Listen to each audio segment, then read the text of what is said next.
Okay, so a while back I went on a trip and obviously I took some photos, I took some videos, and it was great. And when I came home, I took the camera and then I took the SD card out of this camera and I put this card right there on the table.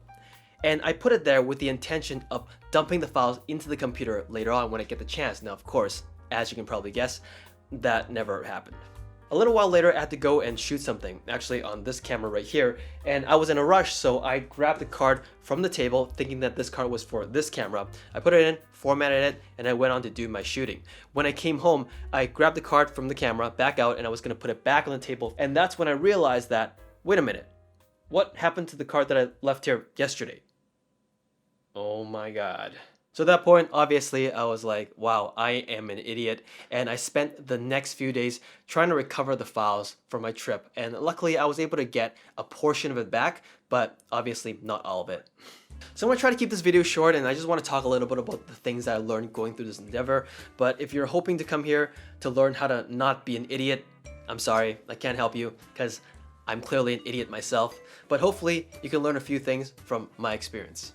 All right, tip number one is hopefully you can realize sooner rather than later. Now, I know, of course, obviously that's out of your control, but hopefully if you can, that will be best, because the way, storage medium works, SD cards, flash drives, hard drives, and, SSDs, whatnot, how they work is essentially once you reformat the card, the information that you recorded is still technically there. It's just kind of put onto like a queue.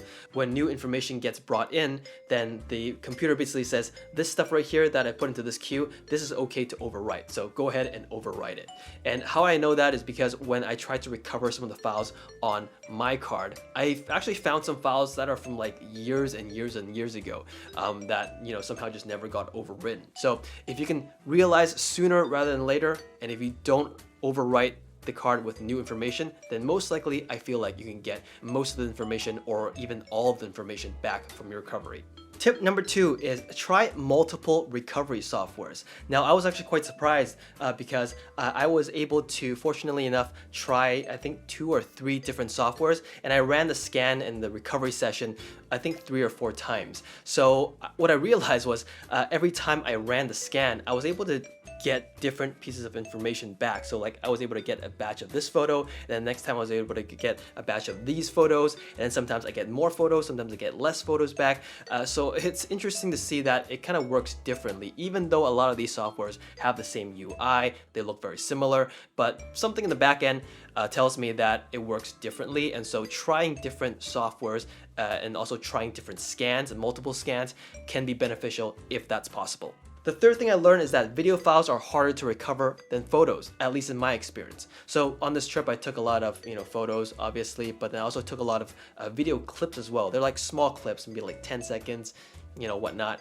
What I realized is that all of my video files were not recoverable. The photos, I got at least around maybe 70% of the photos back, RAW and JPEG, surprisingly, but the photos were non-recoverable. Let's say those 10-second clips, I was only able to get maybe a few frames back from each clip. So instead of playing smoothly for 10 seconds, it was like, it was choppy, it was like, and then that was it. Now it could be because I overwritten my card, I recorded new information on it, and it deleted the videos before it deleted the photos. That could be it. Again, this is the first time this happened to me, so I'm new to this as well, but something just tells me that because there's so many frames per second in a video, that's harder to bring back than just that one frame in a photo file. Tip number 4 is label your cards. Now, my cards are not labeled clearly, and I don't label them usually because I find it to be kind of, it's kind of messy, right? Because I typically use my cards for different things. Some of these cards that I have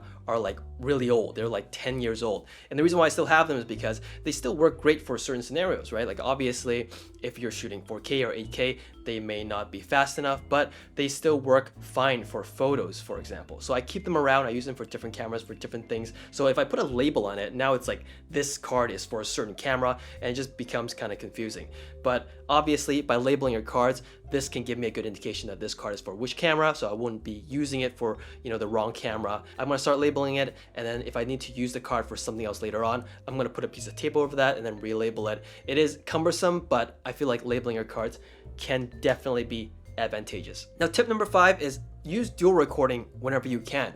Now I know that sounds obvious, but I feel like a lot of people don't do this on a regular basis. I know I don't. Obviously, it depends on your scenario and the camera you use. Not every camera has 2 card slots. Like for example, the GX85 that I use for this trip only has 1 card slot, so I couldn't dual record even if I wanted to. But for those of you out there, as a friendly reminder, if you do have the privilege of using 2 card slots, please do, because that's what it's there for. It's there for these scenarios when you accidentally erase a card, or if your card suddenly gets corrupted, your second card is there as a backup. And last but not least, tip number 6, this way? No, this way. Tip number 6 is don't take the card out of your camera unless you really have to. So that was my mistake. I took the card out with the intention of backing it up into the computer, but obviously I didn't do that. I just left it on the table. Next time, I'm gonna not take the card out unless I am for sure ready to actually back up that card. I'm just gonna leave it in the camera and just at least, you know, that ensures that that card is safe in the camera. And then when I'm ready to actually back it up, I will take it out. But before that happens, I'm not gonna take the card out. I'm just gonna leave it in the camera. At least that way I know that that card is safe in there, so I don't accidentally use it for something else. So hopefully that helps you guys a little bit. Now, obviously, I'm no tech expert, so you guys probably know more about this stuff than I do, but that's the few things that I learned through this rather scary experience, and I was just hoping to share that with you guys in case you guys don't know. And even though it's not really important stuff that I lost, you know, it's just a trip. It's not like a client gig or like a paid gig or something that's, you know, really important. It's still memories, right? You know, once you lose those memories from this trip, for example, you really can't recreate them or get them back. So regardless, don't be an idiot like me, and you know, do your due diligence to back up and protect your files regardless of how important it may be. And that's my thoughts on data recovery. If you agree with me, great. If you disagree with me, that's okay as well. It's a free country. Give me a like either way, and I'll see you guys next time.